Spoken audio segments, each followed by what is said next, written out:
সম্প্রতি বিদ্রোহীদের কাছে পরাজিত হয়ে সিরিয়া ছেড়ে পালিয়েছেন প্রেসিডেন্ট বাশার আল আসাদ।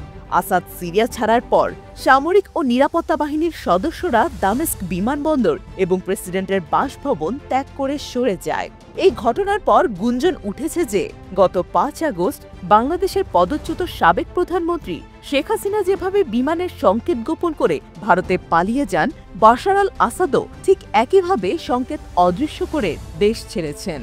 বিদ্রোহীরা দামেস্ক বিমানবন্দরের নিয়ন্ত্রণ নেওয়ার কিছুক্ষণ আগে ওপেন সোর্স ফ্লাইট ট্র্যাকার সিরিয়ার আকাশসীমায় একটি বিমান উড্ডয়নের রেকর্ড করে। এতে দেখা যায় ইলিউশন 76 বিমানটি ফ্লাইট নম্বর সিরিয়ান এয়ার 9218 দামেস্ক বিমানবন্দর থেকে উড়ে যাওয়া শেষ ফ্লাইটটি ছিল এটি।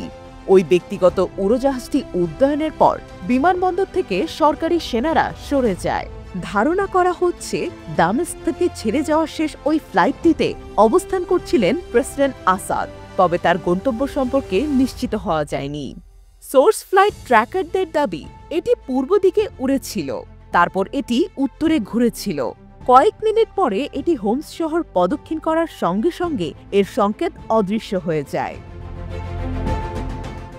গত ৫ আগস্ট তীব্র প্রাণঘাতী গণ আন্দোলনের মুখে দেশ ছেড়ে ভারতে গিয়ে আশ্রয় নেন শেখ হাসিনা।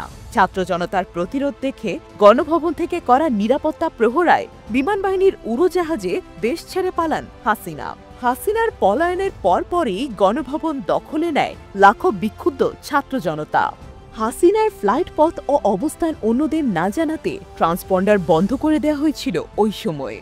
একটি উড়োজাহাজের অবস্থান, নাম, উচ্চতা, গতি এবং স্বয়ংক্রিয় জিওলোকেটর সিস্টেম জানাতে থাকে ট্রান্সপন্ডার। হাসিনাকে বহনকারী উড়োজাহাজটি ভারতীয় আকাশসীমার কাছাকাছি প্রবেশের আগ পর্যন্ত এর ট্রান্সপন্ডার চালু করা হয়নি। হাসিনার নিরাপদ প্রস্থান নিশ্চিতের পর গণভবন ছেড়েছিলেন নিরাপত্তা বাহিনীর সদস্যরা। ঠিক একইভাবে আসাদ উড়োজাহাজে চেপে বসার পর বিমানবন্দর ছেড়ে যায় সরকারি বাহিনী।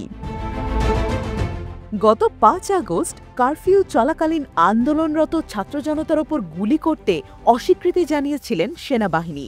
ঠিক একইভাবে সিরিয়ার জেনারেলরা আসাদের সাথে কথা না বলেই হোমস থেকে সেনা প্রত্যাহারের নির্দেশ দেন।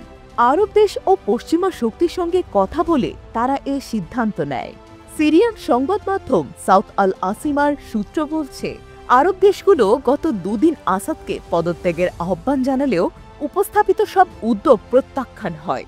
আসাদ একটি দীর্ঘ ক্রান্তিকালীন পর্যায়ে জোর দিয়ে বলেছিলেন, আন্তর্জাতিক তত্ত্বাবধানে একটি সাংবিধানিক নির্বাচন করা হবে।